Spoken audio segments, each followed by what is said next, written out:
buhay ko mula pagkabata, itsapera na ako sa inyo. Dahil ang nasa isip nyo, bobo ko, mahina at walang mararating. Na kahit anong gawin ko, baliwala sa inyo. Kaya kahit nasa tabi nyo lang ako, hindi nyo ako makita. Ang bawat tao ay may kani-kanyang katangian at kakayahan.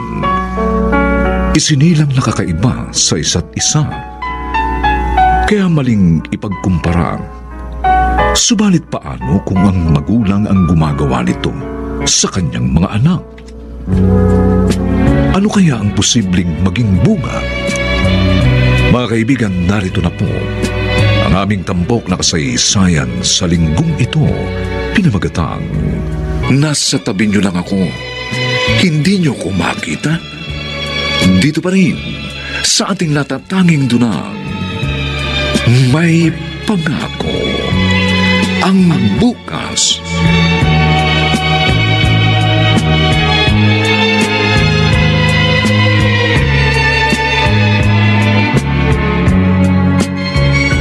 Saan ka ba galing? At ngayon ka lang, Rudy?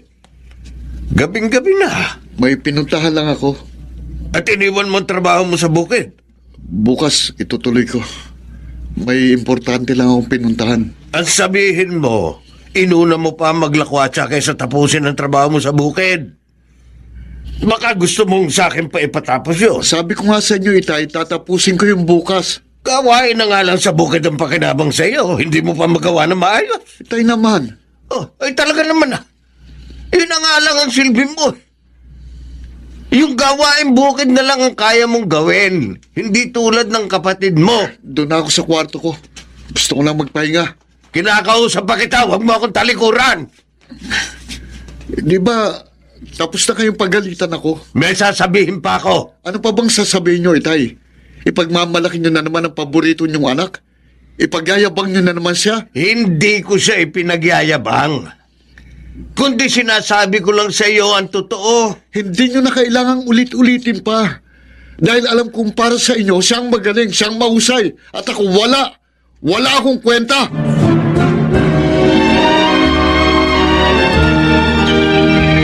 Ikaw na tao ka, oo.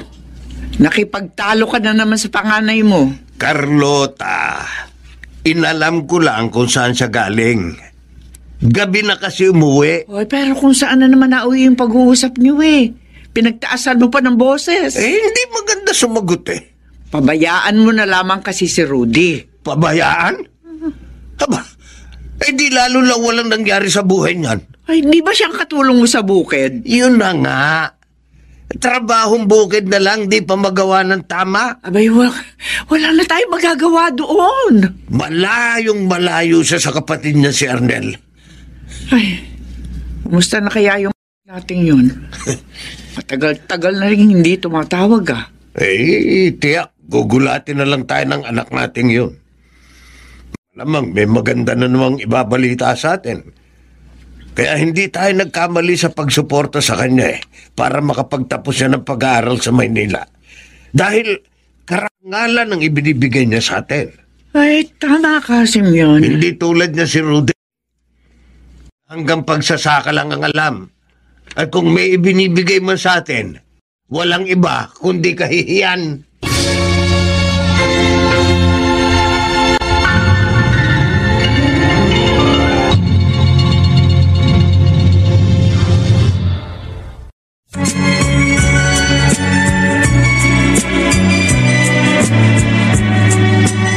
At ngayon, balikan natin ang tampok na kasaysayan sa ating dulang May Pangako ang bukas.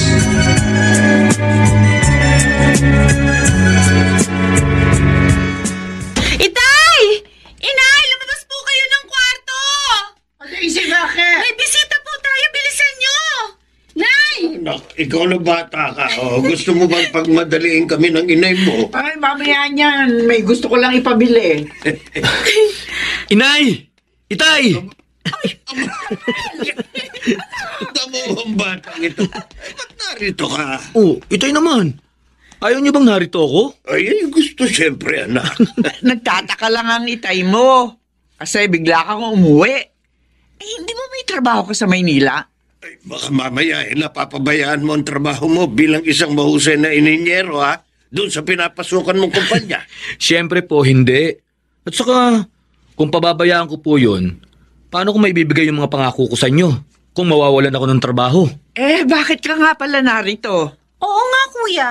Tapos sinurprise mo pa kami, hindi ka man lang tumawag. Nag-text o nag-chat na darating ka. Oo. Nay, Tay, dito na po ako sa probinsya. Ha? Ano? Uy, bakit?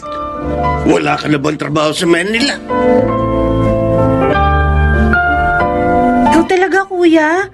Pinakaba mo si Nainay at Titay. Akala ko yun na nga ang nangyari. Daisy, hindi pwede mangyari yun na mawawalan ako ng trabaho. Sabi mo, dito ka na magtatrabaho sa Mindoro? Oo, nakiusap kasi ako na kung maaari, dito ako sign sa Mindoro. Dahil meron namang branch ang opisina namin dito. At pumayag naman. Oo, yun nga lang, baka buwan-buwan, kailangan ko pa rin pumunta ng Maynila para umatin ng mga seminars o meeting. Okay lang yung kuya. Ang mahalaga, hindi ka na mapapalayo sa amin. Happy family na tayo. Miss ko na rin kasi kayo eh. Kaya gusto ko dito na lang ako magtrabaho sa probinsya natin. Pero teka, nasan si Kuya Rudy? Ayun, gaya ng dati. Naroon sa bukid. Doon na nga yun halos tumiri. Ha? Bakit? May problema ba? Oo, kuya. Sila ni Itay. Madalas kasi siya napapagalitan ni Itay. Kaya ayun, mas gusto ni Kuya Rudy na doon na lang siya sa kanyang kubo sa bukid.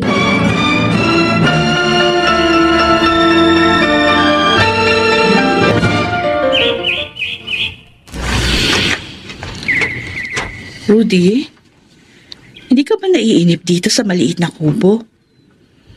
Wala kang ibang naririnig kundi yung huni ng ibon. Masasanay rin ako. Ay, siya nga pala. Kanina nakita ko si Daisy. Nabanggit niya na dumating yung kapatid mo na si Arnel. Gan ba? Oo. O hindi ka ba muna uuwi para makita siya at magkamustahan kayo? Para ano pa? Hindi na lang.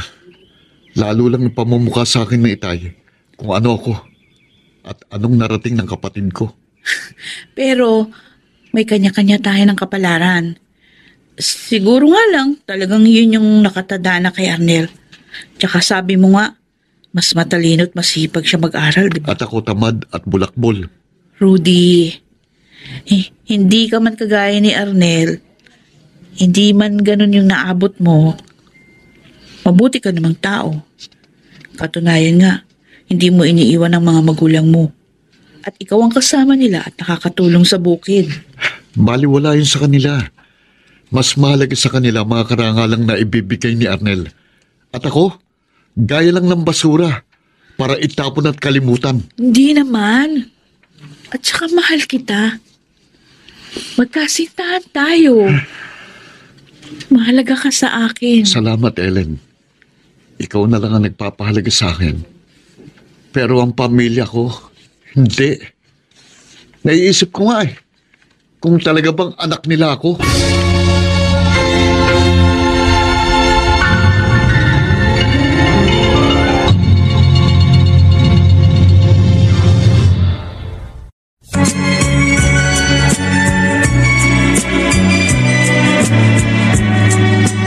At ngayon, balikan natin ang tampok na kasaysayan sa ating dulang. May pangako ang bukas.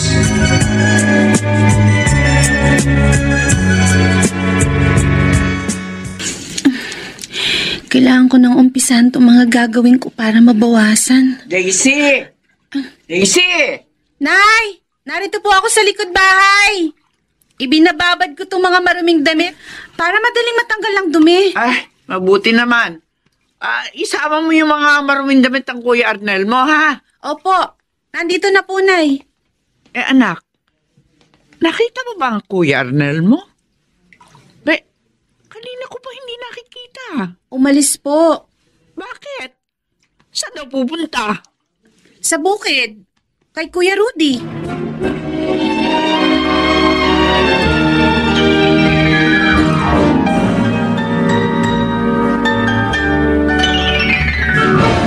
Gago ka!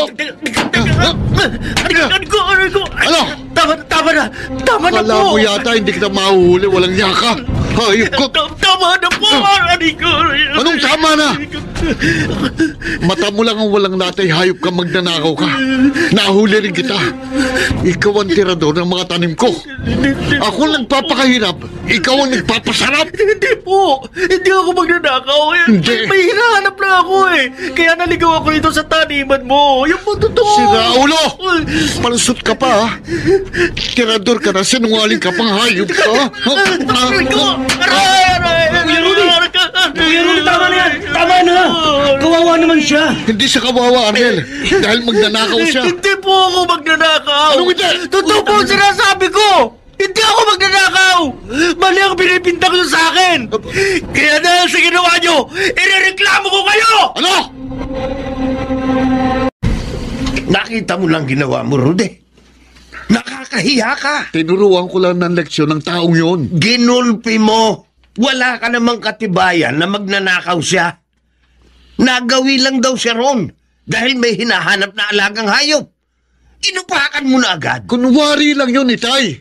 Nagsisinungaling lang yun. Kahit na, wala ka pa rin karapatang gulpihin siya. O, nakita mo nangyari. Ipinapulis ka, kinasuhan ka. Buti na lang may pera si Arnel at napiyansahan ka. Kundi, nakakulong ka Eh ngayon. di sana hindi nyo na lang ako pinyasahan. Ipinakulong na lang. Tingnan mo yung ugali mo. Sa halip na magpasalamat ka, ganyan ka pa magsalita. Malayong-malayo ka talaga sa kapatid mo. Wala ka nang buti ibinibigay sa amin. Nadadamay pa kami sa kalokohan mo. Nakakahiya ka!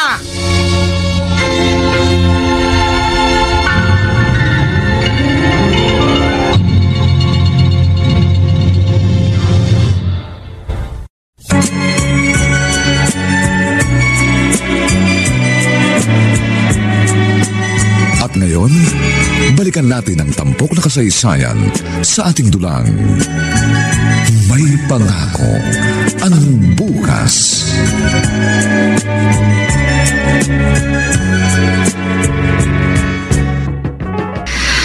Umalis si Rudy na hindi man lang nagpaalam sa atin. Wala nang nakapagtataka ron. Bakit kailangan niyang gawin yun? Sabi ko, hayaan mo na siya. Anak natin siya, Simeon. Alam ko. Pero anong klaseng anak? Hindi naman masamang anak si Rudy.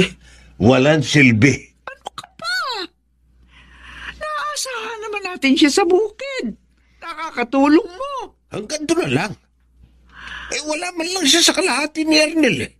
Sa talino, sa diskarte. Tingnan mo kalagayan ngayon ni Arnel. May magandang trabaho. Pero Simeon, nag-aalala pa rin ako sa kanya. Kung saan man siya naroon, sana maging maayos ang kalagayan niya.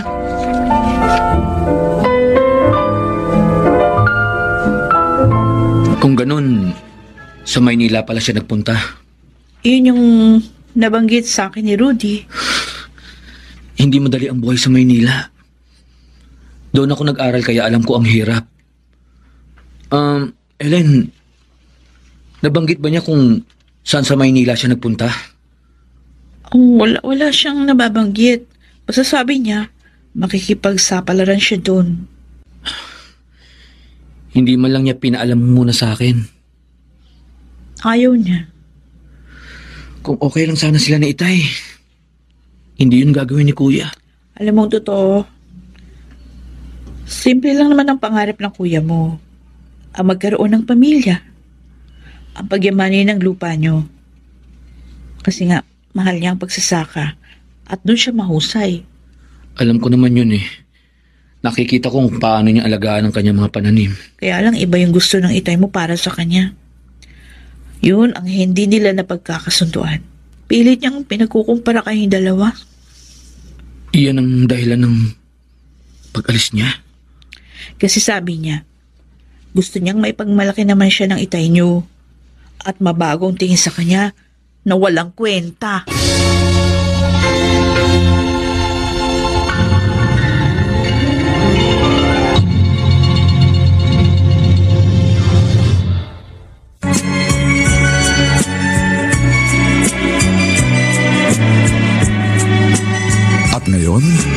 balikan natin ang tampok na kasaysayan sa ating dulang May Pangako ang Bukas.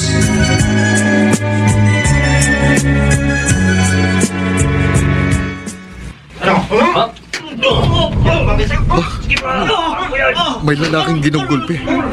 Kawawa naman. Kailangan niya ng tulong.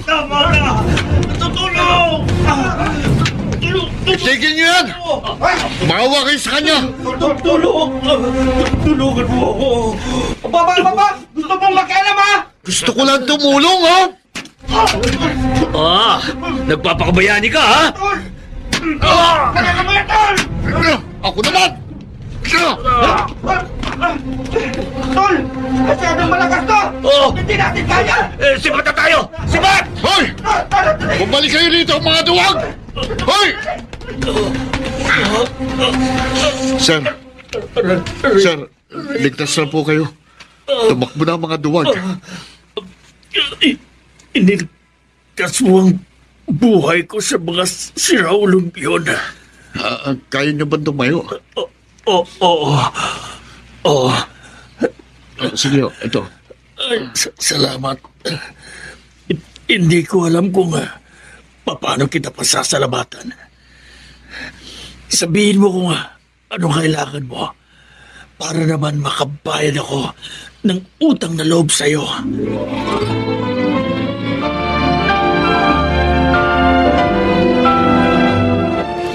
Madali talagang hugasan ng mga plato kahit pa maraming sebo. Ayan. Tapos ko nang linisin itong lababo. Pwede na ako matulog.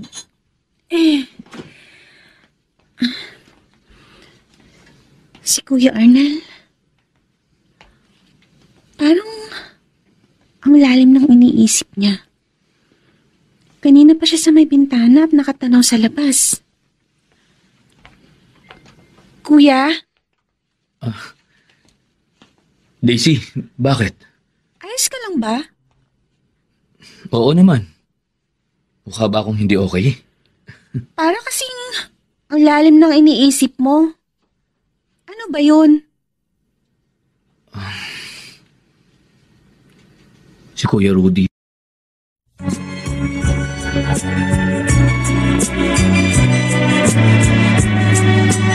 At ngayon, balikan natin ang tampok na kasaysayan sa ating dulang May Pangako ang Bukas.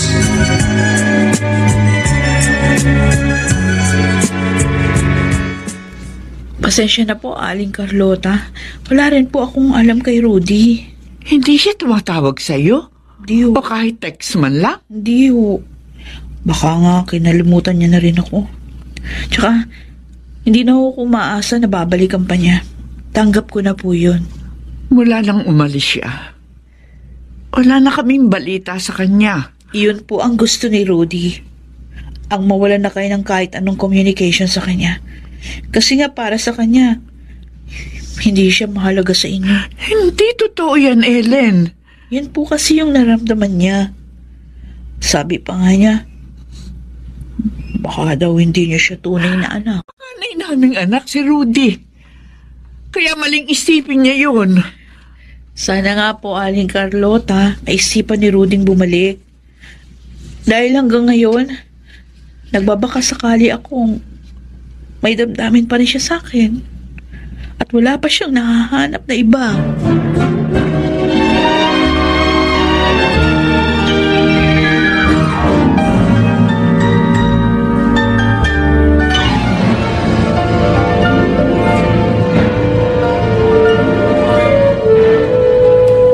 Namimiss ko na rin sila. Sabik na akong makita sila. Kahit sa tingin ko, hindi naman nila ako hinahanap.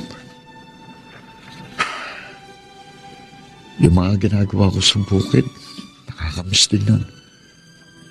At kahit lagi mainit ang ulo sa akin ni Itay, kapag may sakit siya, hindi ko siya natitiis. Ako pa nag-aalaga sa kanya. Pero para sa kanya, nabigo ko siya.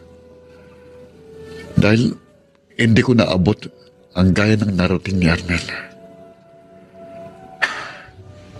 Pero gagawin ko lahat para ako naman ang sabihan mong mahusay, Itay. At ipagmalaki mo rin ako.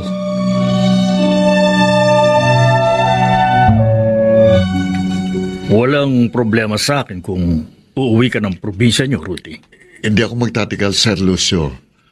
Gusto ko lang makita nila ako kung ano nang narating ko ngayon. Tama yan. Karapatan ng pamilya mong malaman yan. Lalo na't matagal din silang walang komunikasyon sa'yo. Sinadya ko po yun. Sigurado, sabik na ang mga magulang mong makita ka. Sana nga ho.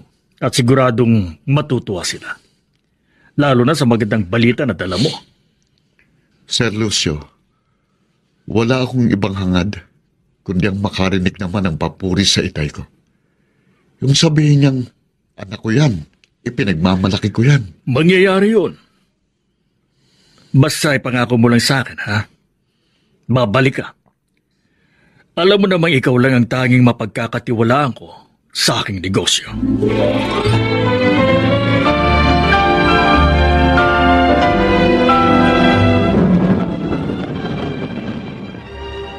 Ito siguro yun. Narito na ako sa bahay na pinili ni Arnel para kina Itay. Hindi rin naman pala kalakihan. Wala na ako nung lumipat sila rito eh. Buti na lang, alam ng mga taong napagtanungan ko na itong nilipatan nila dito sa lugar na ito. Okay, pababa na ako ng aking kotse.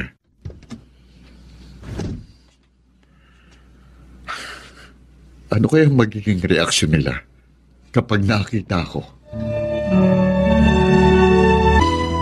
Kuya Rudy! Kuya Rudy, ginulat mo ako! Dahil ba hindi mo inaasahan na sa maikling panahon ng pagkawala ko? Ganito na mangyayari sa akin? Aasenso? Hindi naman. Nasaan sila? Wala yata. Si Daisy nasa school. Sina Itay at Inay, nasa doktor nagpa-check up. Ilang araw nang masamang pakiramdam. Saka, hindi na rin sila bata. Pero kuya, talagang ginulat mo ako. Ang laki ng pinagbago mo. Dahil hindi lang ikaw ang magaling. Kuya? Totoo naman yun. Kuya, wala akong plano makipagpagalingan sa'yo. Kung ano man ang nagawa mo para sa pamilya natin, kaya ko na rin yung gawin ngayon. At hihigitan ko pa.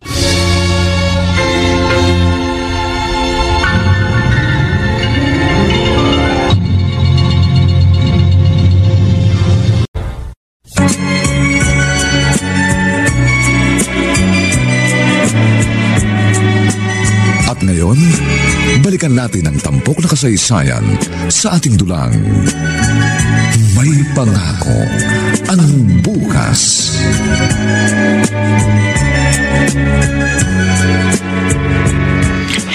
Masayang-masaya ako, anak, na nagbalik ka na. Tsaka, gwapong-gwapo ka na, kuya. Para kang artista. Ang forma, gara. Tapos di kotse ka na. Wala kang sinabi ang forma ko kay Kuya Rudy. Ang lahat ng nakikita niyo sa akin ngayon, bunga lahat ng pagsisikap ko. Simeon, nakita mo na. Napakalaki na ipinagbago ng anak natin. Oh, nakakatuwa naman. Hindi ka na mamatahin ng mga taga rito, kuya. Kasi nga, big time ka na. Di gaya ng dati na pagsasaka lang ang alam mo. Tama ka, Daisy. Umuwi ako rito para makita nila kung anong kaya kong marating. Tay, ang galing ni Kuya Rudy, di ba? Di ba, Tay? Ay, Oh, Simeon, nakikinig ka ba sa usapan namin? Oh, O hindi ba? Nakakabilib ang anak natin. Tama po. At saka, may dalang magandang balita sa inyo si Kuya. Oh, ano yun, anak?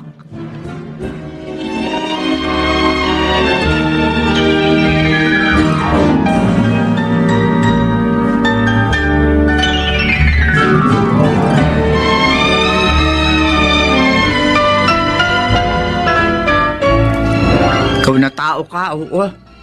Hindi ka man lang natutuwa. mas natatakot ako. Bakit na naman? Eh, yun ang nararamdaman ko. Tungkol doon sa ibig mangyari ni Rudy, ang gusto niya, doon daw tayo sa Maynila tumira. Hindi na kailangan. Bakit ayaw mo? Okay naman tayo rito. Pagkakataon na natin yun para maranasan ang buhay Maynila. Hindi ba pangarap mo yun? Noon yun. Hindi na ngayong matatanda na tayo, Carlota. Simeon, may magandang plano sa atin si Rudy. Ayoko. Kakaway niya. Hindi kita maintindihan. Dati, inis ka sa kanya. Kasi nga ang sabi mo, walang pangarap. Hindi kagaya ni Arnel. Ay, ngayon namang nagsikap siya para babago yung buhay. Parang hindi ka pa rin natutuwa. Dahil alam kong may mali. Saan? Ay, sabi ko nga sa'yo, mas kinakabahan ako kesa natutuwa sa pagbabalik niya na ganyan ang estado sa buhay.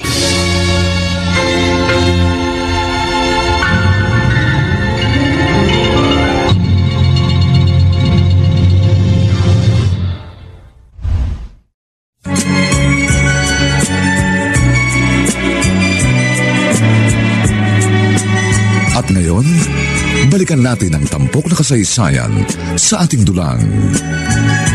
May pangako ang bukas.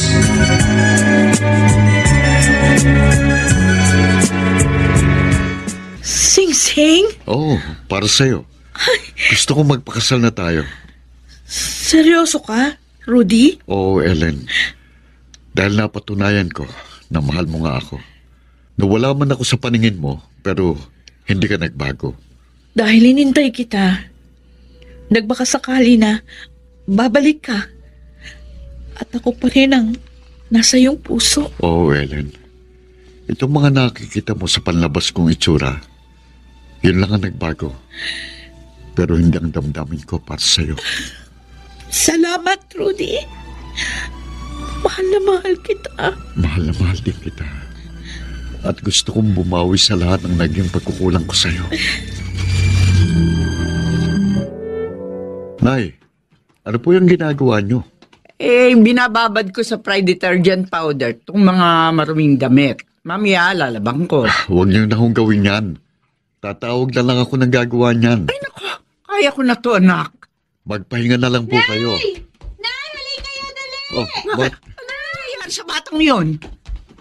baka may nakakita kung ano lang. Bakit ba? Daisy. Makasigaw ka, kala mo may sunog. Nay, walang sunog. Kundi may dumating na delivery van. Yung mga bagong gamit sa bahay, ayan, para sa atin. Ano? Wala naman ako in-order Inay naman eh. Galing kay Kuya Rudy, syempre. Di ba, Kuya? Oo, Nay. Kasi nakita ko mga luma ng mga gamit natin dito sa bahay. At kailangan ng palitan ng mga bago. Nakita mo na, Nay? Ang bait talaga ni Kuya. Pati yung malaking TV na pangarap mo, meron na, Nay. Mapapanood mo na sa malaking screen yung paborito mong soap opera. Pero anak... Nay, sabi ko naman sa inyo, nagbalik ako para ibigay ang lahat ng kaya ko. Kung dati si Arnel lang ang may kakayahang magbigay sa inyo, ngayon, kaya ko na rin yun.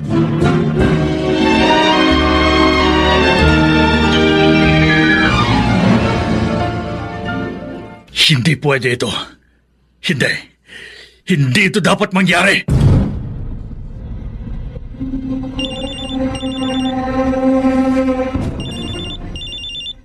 Hello, Boss Lucio. Rudy, may malaki tayong problema. Problema? Oo.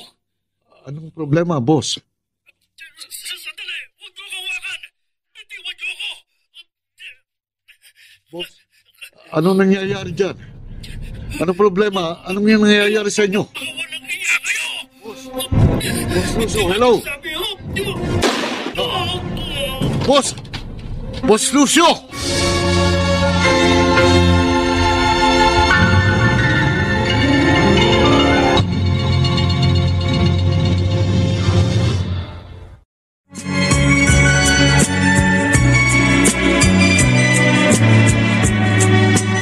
At ngayon, balikan natin ang tampok na kasaysayan sa ating dulang.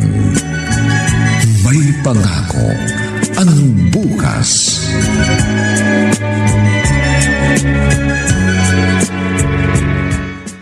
Pulis? Dito ba tumutuloy si Rudy Castillo? Opo, kuya ko po siya. Arestado siya. Sir? Anong kaso? Anong kasalanan ng kuya ko? Sangkot siya sa sindikato ng smuggling ng mga illegal na produkto sa Maynila. At kailangan namin siyang isama sa headquarters. Pero sir... Ang mabuti pa, ilabas nyo na lang siya. May dala kaming warrant of arrest. Saka hawak na ng otoridad ang amo niyang si Lucio. Nasa ospital dahil sa tama ng bala ng manlaban siya. Ikinanta niya ang kapatid mo na pinagkakatiwalaan niya. Kaya isuko mo na siya para walang maging problema.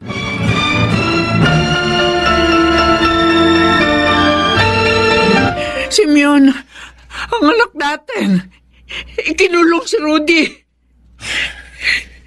Ito na nga ba eh. Ito na nga bang ikinababahala ko? Anong ibig mong sabihin? Mula nang dumating siya, hindi na ako mapalagay dahil ramdam ko may mali. Kaya pala ganun na lang kabilis ang pag-asenso niya. Kahit kailan, problema ang binibigay na. Simeon, paanong anak natin? Yan ang pinili niyang buhay. Magdusahan niya. Simeon! Carlota, wala tayong magagawa. Lumabag siya sa batas. Kasalanan niya yan. Kasalanan niya? Oo. O kasalanan mo rin? Bakit ako? Simeon, matagal na ako nanahimik. Nagbigi-bigihan sa lahat ng mga sinasabi mo. Lalo na ang tungkol kay Rudy. Carlota, magaganda ang plano ko para sa kanya. Hindi ka kasi marunong makinig. Hindi ka marunong makiramdam. Gusto mo laging ikaw ang tama. Kung ganyan man ang sinapit ni Rudy, huwag siyang sisihin mo. Kung hindi ang sarili mo.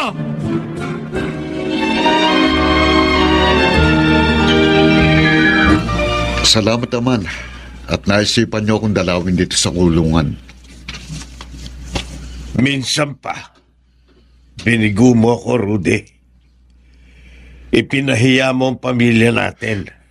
Hanggang ngayon ba, Itay? Ganyan pa rin ang maririnig ko sa inyo. Dahil yun ang totoo. Bakit ba kahit anong gawin ko, mali pa rin sa inyo? Sa tingin mo nakatutuwa itong ginawa mo? Malaking kahihiyan ito. Napakalayo ng prinsipyo mo sa kapatid mo. Malinaw na malinaw yun. Pwede ba tama na? Rinding-rindi na ako sa pagkukumpara niyo sa amin ni Arnel. Puro na lang siyang magaling, siyang tama, siyang mabuti, siyang the best. At ako, buwisit sa buhay niyo. Dahil yun ang totoo. Itay sinikap ko rin maging magaling sa tingin niyo. Pero anong nangyari? Wala pa rin kwenta. Pinagbuti ko ang pagsasaka. Pinagyaman ko ang bukid para sa pamilya natin. Pero ano na pala ako? Punat hindi magandang salita pa rin ang narinig ko. Wala ka nang nakitang mahusay kundi lahat ng ginagawa ni Arnel. Dahil yun ang ginawa niya. Nagtapos siya at binigyan kami ng karangalan. Tinupad niya ang pangarap namin ng inay mo na maging profesional siya. O ikaw, puro ka bulakbol. Hindi mo tinapos ang pag-aaral mo at mas pinili mo maging magsasaka lang. Sinayang mo ang pagkakataong binigay namin sa iyo. Hindi nyo kasi ko kayang intindihin. Anak nyo nga ako, pero hindi nyo ako kilala. Kung anong gusto ko, kung anong kakayahan ko. Itay, hindi lang sa pag-aaral at pagbibigay ng diploma pwedeng maging dahilan para ipagmalaki mo kaming anak mo. May iba pa. Kaya nga pinili kong baguhin ang buhay ko. O ano nangyari? Nasangkot ka sa iligal. Kahihiyan ang binigay mo sa amin. Kung ganito man ang sinapit ko dahil yun sa inyo. Kayong nagtulak sa akin para piliin ang ganitong buhay. Ang gusto ko lang naman mapansin niyo ko. Ay, nako. Buong buhay ko mula pagkabata. Itsapera na ako sa inyo. Dahil ang nasa isip niyo, bobo ko, mahina at walang mararating. Na kahit anong gawin ko, baliwala sa inyo. Kaya kahit nasa tabi niyo lang ako, hindi niyo ako makita.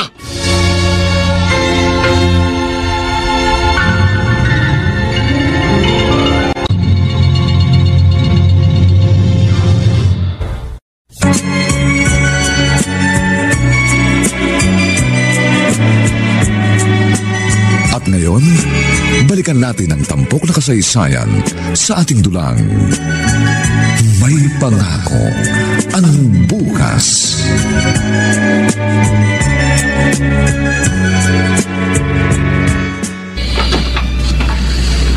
Galing pala rito kahapon ang itay mo. Oo, Ellen. Mabuti naman. Naisipan kang puntahan. Dapat nga, hindi na lang siya nagpunta rito. Bakit? Meron bang hindi magandang nangyari? May mga sinabi siya? Kahit sanay na ako, nasasaktan pa rin. Di ka pa rin yun naiintindihan. Sinisisi niya ako. Siya rin naman ang dahilan, di ba?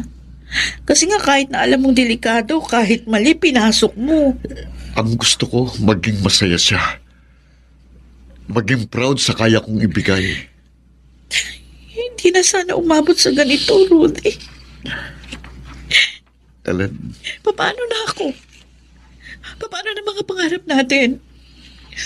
Akala ko nung magbalik ka at nangako na magpapakasal, magiging masaya na ako. Hindi pala. Dahil nangyari to. Nakakulong ka. patawarin mo ko, Ellen. Rudy, mahal na mahal kita. Mahal din kita. Kaya nga minsan naiisip ko na sana pala nakinig na lang ako sa'yo. Hindi na lang ako umalis at pumayag sa gusto mo na magpakasal na tayo. Kaya lang matigas ang ulo mo. Gusto ko lang kasing may patunayan sa itay ko. Pero mali ang paraang ginawa ko. Sa halip na ipagmalaki niya, lalo lang niya ako ngayong ikakahiya. Paano na tayo? Ewan ko. Ewan ko.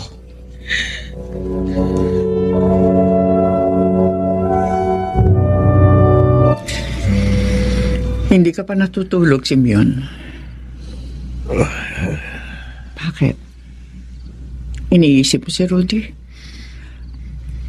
Wala ka pang nababanggit sa akin tungkol sa pagdalaw mo sa kanya. Carlota, masama ba akong ama? Bakit mo na itanong yan? Ang panganay natin, sinasabi niyang ako ang dahilan ng nangyari sa kanya. Sinisisi niya ako, Carlota. Paanong naging kasalanan ko ang sinabi niya? Kayong siya ang pumili ng gano'n ang buhay niya. Simeon, gusto mo bang malaman ang totoong nararamdaman ko? Oo. Oo, Carlota. Dahil nga sa akin sinisisi ni Rudy ang kamalasan niya. May karapatan si Rudy na sisihin ka. Ano? Noon pa. Sinabi ko na sa'yo, hindi ba? Sobra na ang ginagawa mong pagkukumpara sa kanila. Oh. Wala kang ibang pinuri kundi si Arnel. Siya ang magaling, siya ang the best na anak. Dahil sa karangalang binibigay sa atin. Yun ang totoo. At ang gusto ko, kahit katiting man lang, tularan niya ang kanyang kapatid para ipagmalaki rin natin siya. Nakita mo na ba kung anong ibinunga, Simeon? Kahit ikapapahamak niya, ginawa niya. Sa pag-aakalang, kapag may pera na siya at maibibigay niya magandang buhay sa iyo, magiging proud ka na sa kanya. Yun na nga eh. Alam niyang masama ang ginawa niya, pero ginawa pa rin niya. Dahil yun ang madaling paraan para umasenso siya. At matapatan niya ang mga naibibigay ni Arnel. Simeon, aminin mo na sa sarili mo na hindi ka naging parehas ng pagtrato sa anak natin. At yun ang ikinasama ng loob ni Rudy. Dahil kahit ang mga bagay na ginagawa niya sa bukid, hindi mo yun napapansin.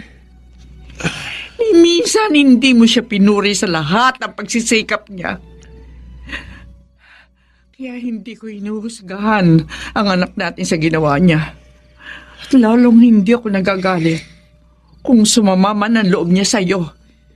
Dahil ikaw ginawa niya. At lalong hindi ako nagagalit. Aminin mo na sa sarili mo na hindi ka naging parehas ng pagtrato sa anak natin. At yun ang ikinasama ng loob ni Rudy. Dahil kahit ang mga bagay na ginagawa niya sa bukid, hindi mo yun napapansin. Minsan hindi mo siya pinuri sa lahat ng pagsisikap niya. Kaya hindi ko hinuhusgahan ang anak natin sa ginawa niya. Lalong hindi ako nagagalit kung sumama man ang loob niya sa'yo. Dahil ikaw ang nagturo noon sa kanya. Ikaw ang nagtulak sa naging kapalaran niya.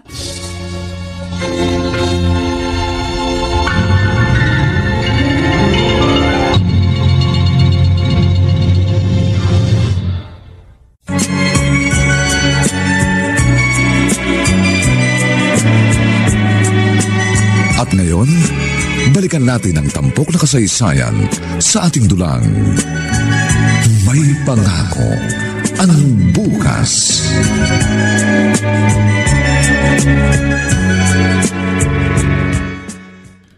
Kuya Arnel, kailan ka ulit bibisita kay Kuya Rudy?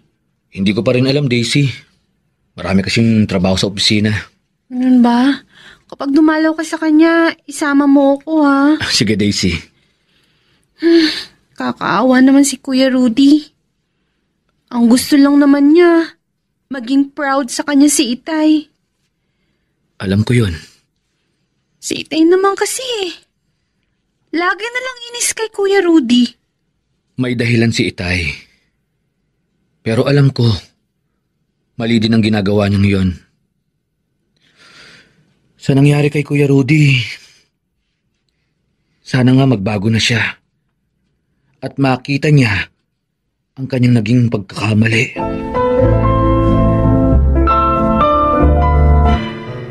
Rudy, anak. Kumusta ka na rito sa kulungan? Ayos lang po. Salamat po, Nay. Pero sana hindi na kayo nag-abala. Anak, ito na nga lang ang magagawa ko para sa iyo eh. Ang totoo, anak, nasasaktan ako na nakikita kitang narito sa kulungan. Ito po sigurong kapalaran ko. Hindi, anak. Nangyari to dahil sa kanya sa Itay mo. Sinabi niya sa akin ang nangyari ng dalawing kanya. Pero wala na rin mangyayari kahit sisihin ko pa siya. Andito na ito eh. Kailangan kong pagbayaran ang naging kasalanan ko. Lumabag ako sa batas, kaya nakakulong ako ngayon. Huwag ka mag-alala, anak. Hindi ka namin pababayaan. At alam ko, makakalaya ka rin. Sana nga po. Para kay Ellen, sa babae nagtitiwala at nagmamahal sa akin.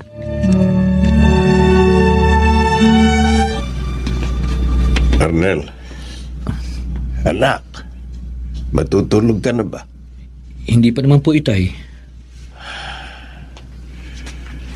Anak, alam ko malaki ang naging sakripisyo mo sa pamilya natin. Salamat.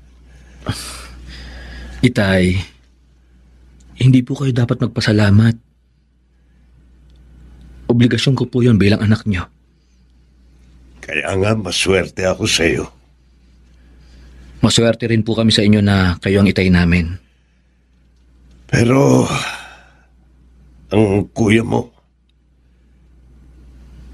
alam ko may hinanakit siya sa akin. Huwag niyo na po munang isipin yun. Alam mo, anak, napag-isip-isip ko, maling-mali ako eh. At tama ang kuya mo. Kasalanan ko.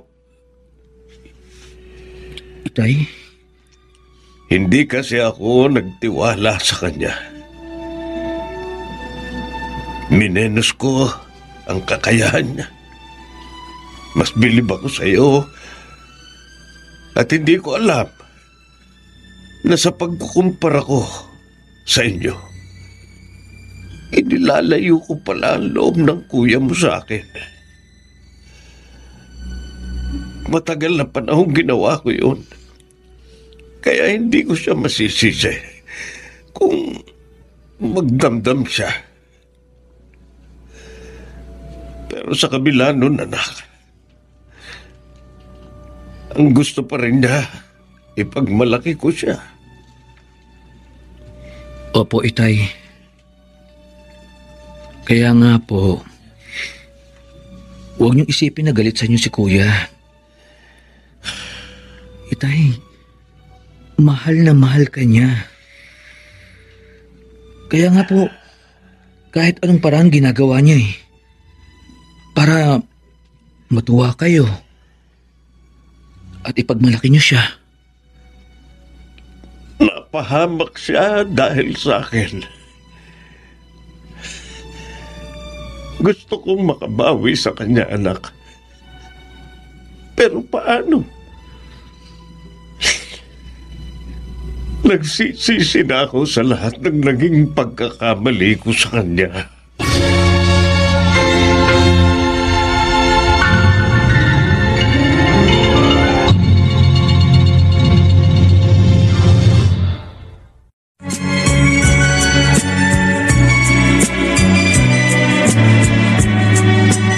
At ngayon, balikan natin ang tampok na kasaysayan sa ating dulang.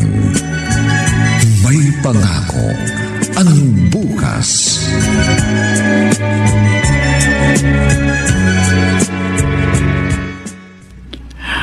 Wala ka bang planong dalawin ang anak mo? Baka ayaw niya akong makita. Hindi ganun ang anak mo, Simeon. Hindi man niya sinasabi. Alam ko, naghihintay siya. Paano kung hindi? Simeon, hindi mapagtanim ng galit si Rudy. Hayaan mo. Isang araw, papasyal ako sa kanya. Sana nga. Sana nga gawin mo yun.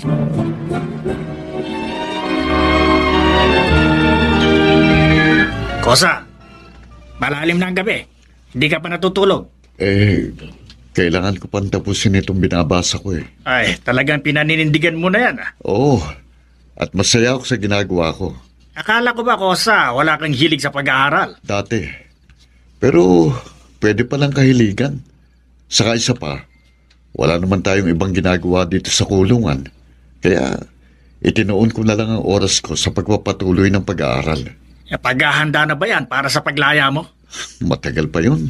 Alam mo, Kosa, sa ipinapakita mong kabaitan dito sa loob, hindi malayong makalaya ka ng maaga kahit hindi pa tapos ang sentensya mo. Sana ka, Kosa. Dahil gusto kong makasamang muli ang mga mahal ko sa buhay.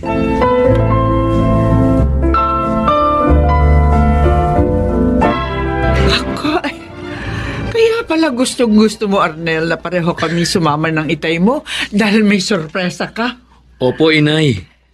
Graduation po kasi ngayon ni Kuya Rudy. Hindi ko po sinabi sa inyo na habang narito siya sa Muntinlupa, nag-aaral po siya. At ngayon, tapos na po siya ng kursong entrepreneurship. At hindi lang po basta nakatapos kung hindi with honors pa. Kuya, congrats Salamat, Arnel.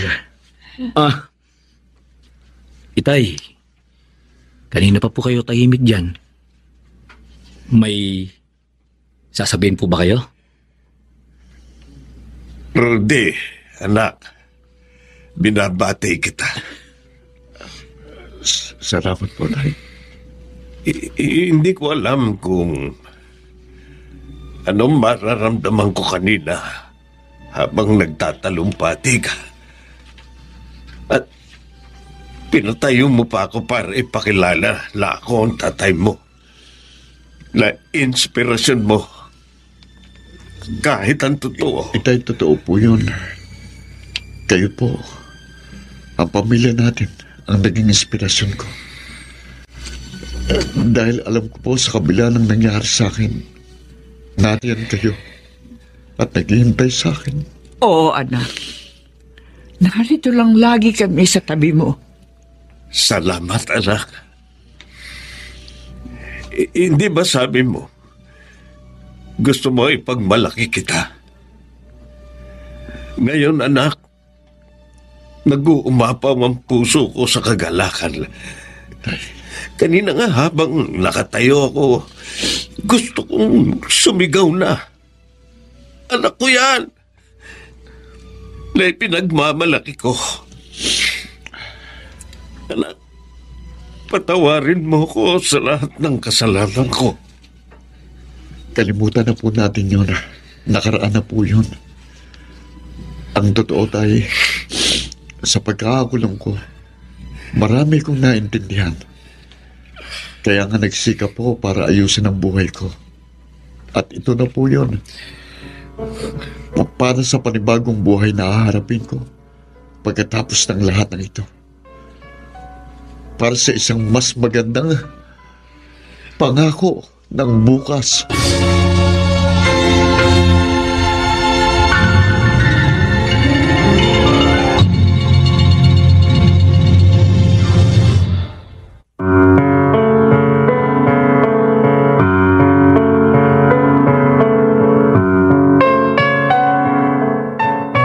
Sumainyo mga kaibigan, ang aming itinampok na kasaysayang alam po naming inyong kinalugdan at kinapulutan ng gintong aral sa buhay, pinamagatang, nasa tabi niyo lang ako, hindi niyo ko makita. Mga kaibigan, inaanyayahan po namin kayong bisitahin ang FB page ng May Pangako ang Bukas. Nakahanda po kaming tugunan ang inyong mga mungkahi o suggestion para lalong naming mapaganda ang ating programa. Samantala, ang mga bituin ng radyo na nagbigay buhay sa ating pagtatanghal ay sina Alan Ortega, Jeneline de la Cruz, Lionel Benjamin, Susan Robles, Rosana Villegas, at si Phil Cruz sa papel na Rudy. Nilapatan ang tunog ni Jerry Mutia. Sa musika ni Buboy Sanoga. Superbisyong teknikal nina Eric Lucero at Bong Muyar. Ang kasaysayang ito ay mula sa panulat ni Gani J. Halamanan at sa direksyon ni Bobby Cruz. Ito pa ang inyong kaibigan June Martin Legaspi, nag-aanyayang sa susunod na linggo, muli po namin kayong hahandugan ng isa na namang bagot na ibang uri ng kasaysayan. Dito pa rin, sa ating natatanging dunang, May Pangako ang Bukas.